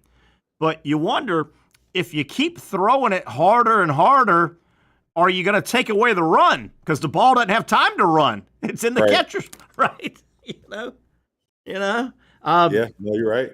Have you? I'm not so sure that the biggest story in baseball right now is not the collapse of the New York Yankees. The Yankees, yeah, man. I mean, they are upside down. They got shut out last night 2-0 on 2 hits. 2 hits. They've lost 5 in a row. They're 6.5 out, and they're barely hanging on this morning, Terry. And he made a great point. Like, Mad Dog's got his segment where he gets angry, and he described how Aaron Boone put this same guy in twice after he had already blown the game and didn't take, it made no sense. I think his name's William, the reliever. Okay. He literally, the game before, gave up a double or whatever lead they had. Or at least he gave up the lead, but Aaron Boone could have pulled him sooner. And then lather, rinse, repeat, brings that guy back in.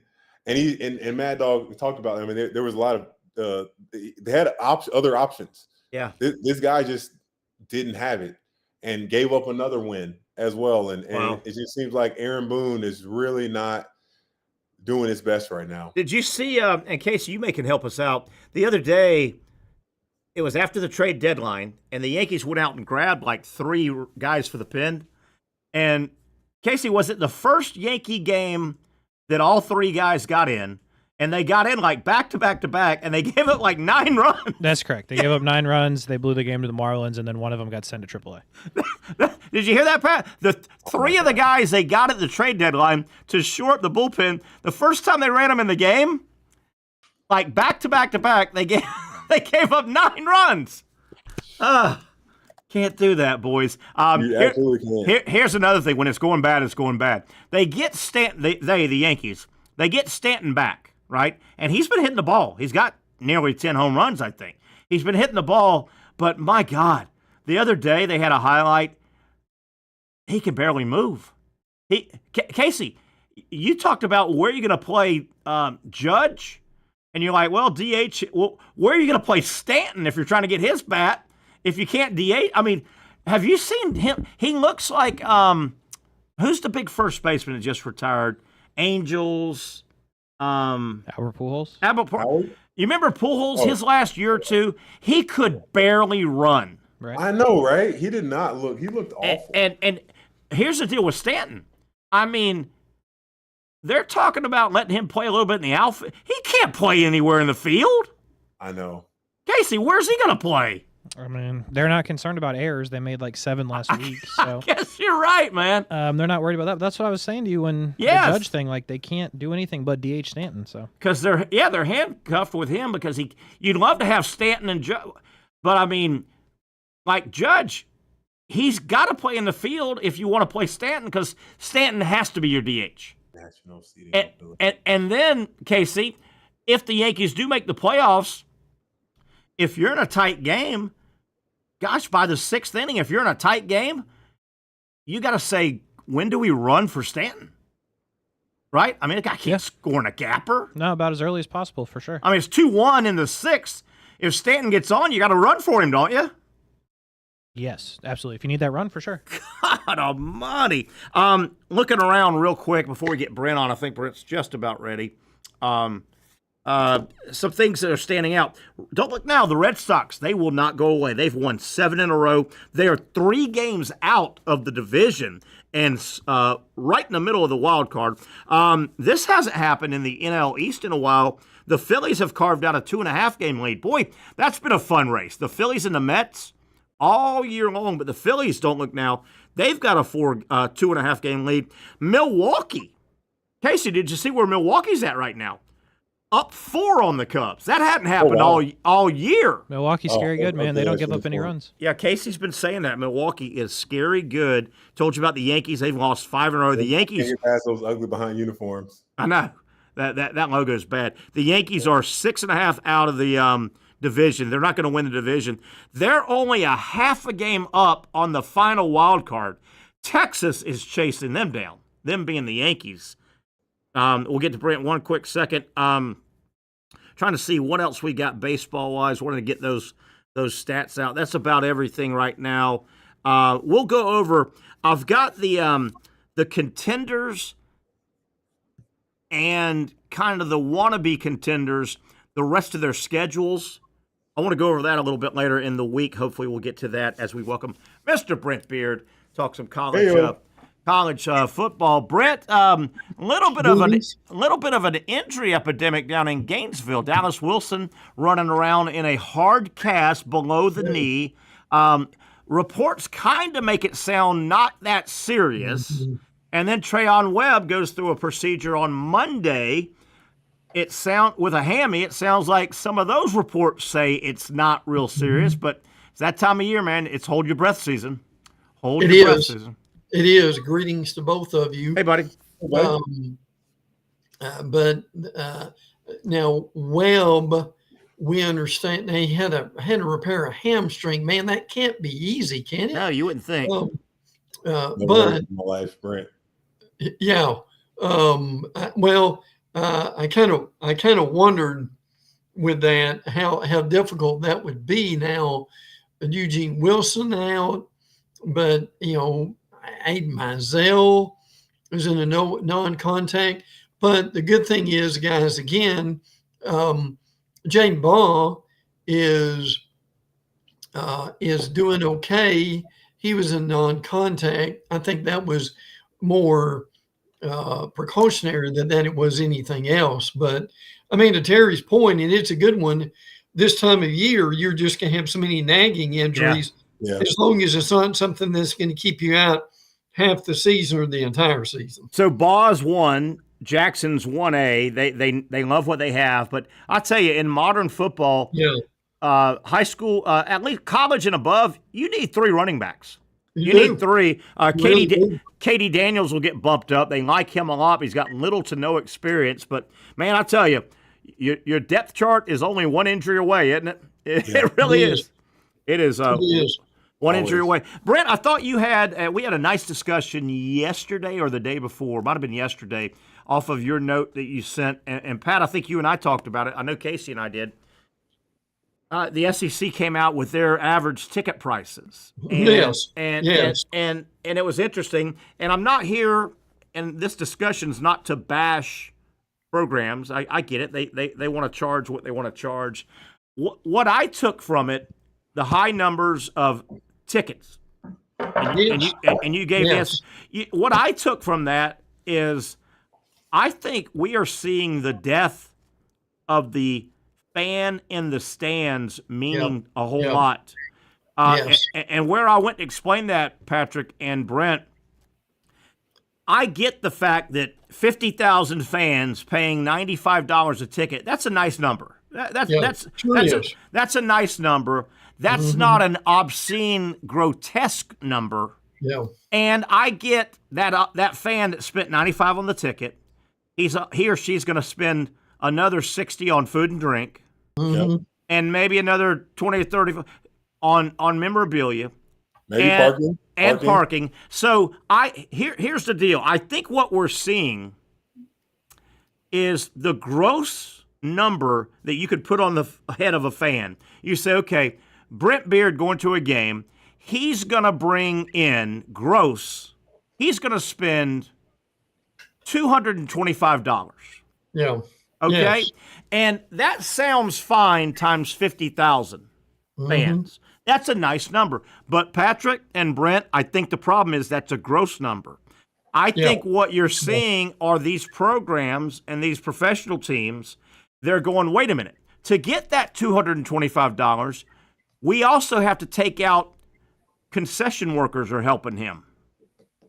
And parking attendants we have to pay for. That has to come out of that $225. And security in and around the stadium. Yeah. A little bit of that has to come out. And toilet paper and hand towels count. That has to come, right?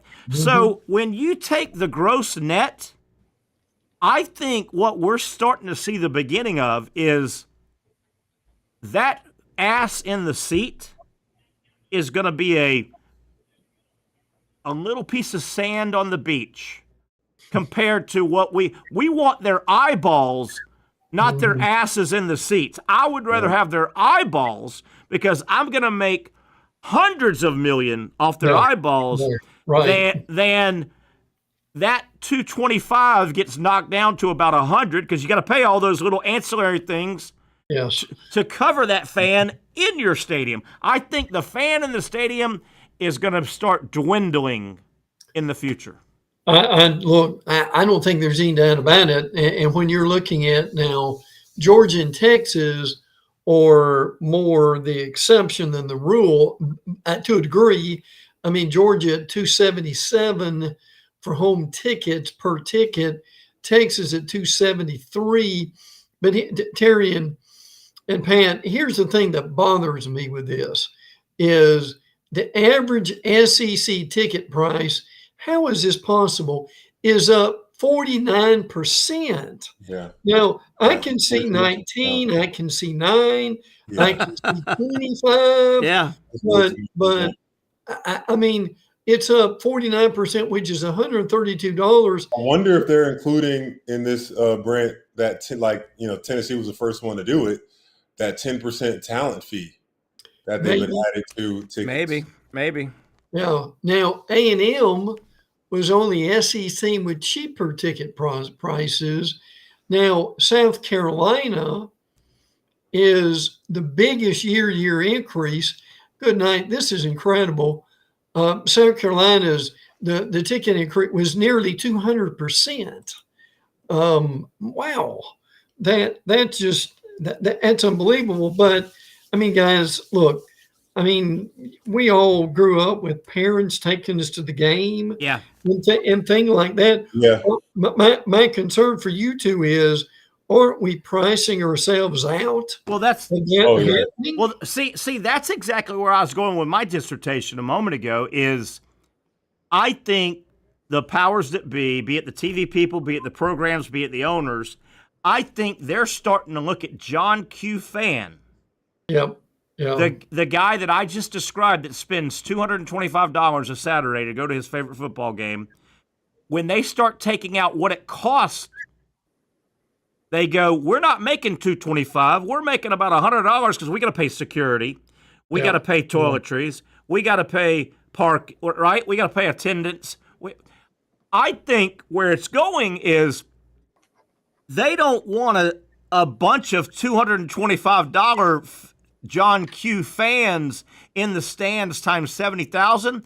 I think if you went to the owners and the football schools and you said, if we can make this happen, would you rather have your traditional 75,000 people in that stadium and you're netting $110? They're spending about $225, but you're netting about $110. Would you rather have that on the average $95 ticket, or would you rather have 20,000 mega lazy boy chairs in the stadium, not 75,000, but 20,000 because they're big. And the chair can recline, the chair can order, the chair's got computer. Now, those 20,000 that you can squeeze in there, they're going to be sold to people that can pay $5,000 a game. but they get to sit in an air-conditioned, climate-control, right? Yeah. They're getting their massage done. What I think that's where it's going. They're going to say, we want, and then we'll make our money on the eyeballs of the guys that can't come to the. We want those people watching at home. We don't have to pay security. We don't have to pay toilet paper and hand towels. We don't have to pay parking attendants, but we get their eyeballs. They can't afford the $5,000 lazy boy seat in the. You see where I'm going? They would save a lot of money. They would save a lot of money. And I'm being ridiculous to make the point. Yeah. But that's where I think it's going. I think John Q. Fan doesn't have enough coin in the pocket for them to be worried about in the future. Well, but where is the television money going to offset some of that? Yeah. Or is it? Now, the TV money, particularly when they go to 16, and that may not be next year, but it's coming. Yeah. It's just a matter of time. But when they've got 16, they can get TV to certainly go up in the prices of what they're going to pay them. But I mean, guys, I don't want to sound, well, it's really not ridiculous, but I mean, if the three of us want to go together and we want to, I mean, frankly, guys, are we going to be able to afford going together in 2 or 3 or 4 or 5 years? I don't think so, and I don't think they can either. But I don't think they care because the eyeball money is so enormous. It is. There's too much. There's too much because you think about it. When you invite a fan to your stadium, you're paying a lot for that fan to get there. Sure. You're not making that 100% ticket price. That price is getting cut a bunch of ways. Right. The security cut, as I went over it, the security cut, the paper products cut for the hamburger you buy, the toilet paper and hand towels in the bathroom, the parking lot attendants, that gets cut a lot of ways. Yeah. And I think they're going, why are we wasting all that to make peanuts on John Q. Fan ass and stands? Let's have them just stay home. We're going to get their eyeballs to make the TV people happy. Yeah. But if you want to come in our stadium, it's going to be an ungodly experience, and you're going to pay for that out the nose. You want to pay $5,000 for a seat? We're going to give you 5,000 reasons to pay $5,000. Well, but at some point, though, guys, does that backfire on these teams? Maybe. Because even as good as they are, they're not going to the playoffs every year. Every year, yeah. And by the time they get to November, are they going to be dealing with, 40,000 people in the seats instead of 70 or 80? Now, their comeback is going to be, the experience is going to be so freaking incredible. The scoreboard's going to be secondary. What do you mean? I got my nail. I got a foot massage in my special chair while I was watching the game. I was trading stocks in my special earphones and screen while I was watching the game. I was by buying one of these $5,000 seats. I'm listening to the coaches talk on the field. Maybe the experience is going to blow them away so much. We lost. Who cares? I'm being served caviar and champagne. Sure. I don't know. It sure seems like that. Now, when I say we're going there, I don't know how long it'll be, but it sure seems like if there's not a stop, that the average fan is just not going to be in the stadium anymore. And economically, it may not make sense for the owner, the school, to try and court the average fan. It costs too much, to get them there. Well, but I think with this going on, what we're going to see is we're going to see more fans doing these ticket package things, which are probably it could be anything. It could be a couple of non-conference games and a couple of conference games or something And I know we're getting short on time, but look, this is going to be a battle in it, guys. Really is. And I'll tell you what part of what this is going to do, if you're a fan, you live in Gainesville, you're going to more softball, baseball, or basketball games, I think, than your football games. Good point. That's a good point when it comes to brass dollars. It is. You may say, folks, honey, we gotta watch the Gator football game, but we can go to the Gator basketball or baseball game or softball game. I mean, Pat, does that make sense? Yeah. I mean, if you've got a family, is that where that family money is going in a few years? I think so. Yeah, more than likely. Yeah. I know, guys, and we got 1 minute. We'll get out of here. You know, as y'all know, I've done some part-time work down at the arena quite a bit. So I've worked a bunch of shows. I've worked a bunch of games and a bunch of shows, a bunch of concerts over the last 3 years. A bunch of shows. I can't lie to you, man. I'll walk around the arena and you look at the prices inside, and I'm not picking at our arena or Jacksonville because it's standard. Sure. My God. Yeah. My God, how do you afford to take a date? Yeah. A small family, a large family. My God, are the prices. And I'm not that removed. I'm not, a hamburger should be $1.25. I get it. I get it. But my God, the prices. All right, guys, we're out of here. We'll do it again on Friday. Thanks for your time. We'll get back together Friday with Brent Beaird. We'll get together tomorrow at 4 o'clock for the next edition of the Young and Norvelle Show. At Southeast Orthopedic Specialists, we know pain and injuries can stop you from doing what you love. This is why our board-certified orthopedic specialists offer the latest in both non-surgical and surgical treatment options and create a treatment plan tailored to your unique lifestyle and goals. So, whether it is a sports injury or that nagging pain that's keeping you from doing what you love, our team has the right treatment for you. For more information or to schedule an appointment online, visit our website. You really got to hand it to him. Hold on. The previous play is under further review. I'm not sure what he could review, but okay.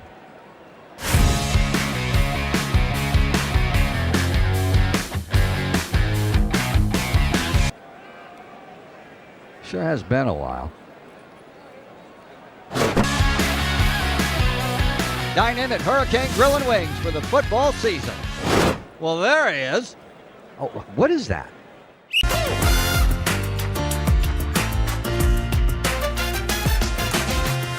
Empower a future, inspire a dream.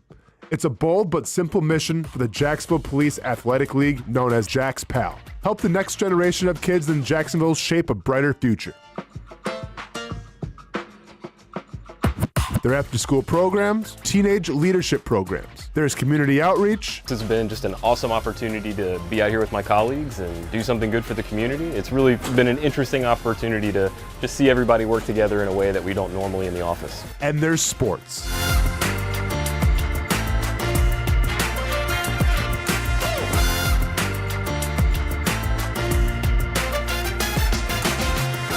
There are also ways you can help the next generation with a donation of any kind. Just visit jaxpal.org to get more information. Empower a future,